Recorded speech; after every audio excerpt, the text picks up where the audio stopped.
Well, here's a little story about a woman that I knew. It's no allegory, I guarantee it's all quite true, and I expect you to believe me, though you won't believe your ears. Pay attention, listen up, though you may tremble with fear. You see, this woman that I spoke of had a quarrel with her lover. It seems she had discovered he'd been sleeping with another, and it was on this very spot in June of 1987. They fought, and then he shot her, and she died and went to heaven. Or at least that's what the priest said as he read the funeral rite. But something strange was going on amongst the tombstones that night. Just when everybody thought her immortal soul was saved, we were all quite surprised to learn she had arisen from the grave. She said, "Aloha, I'm back, I've got some business to do. I'll be back in my casket before the night is through.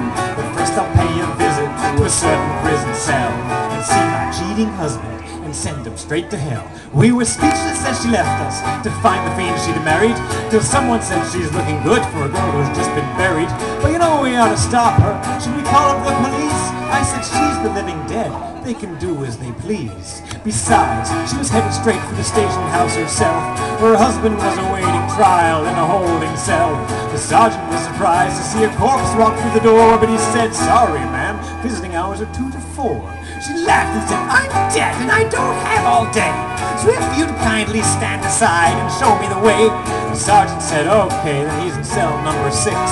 Besides, thought, I really don't get paid enough for this." He was sleeping on his cot as she came into the cell, and ever since the murder he had not slept very well.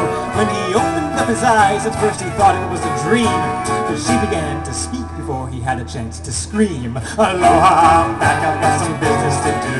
I'll be back in my casket before the night is through. But first I'll make you pay for your cheating and your lies, so honey, prepare to die." Some say it was a heart attack, some say it was a stroke, and some will say the whole thing was invented as a joke. But believe me, it's a fact, it all happened right here. When he saw his undead wife, he simply died of fear. "Aloha, I'm back, I've got some business to do. I'll be back in my casket before the night is through. But first I'll pay a visit to a certain prison cell and see my cheating husband and send him straight to hell."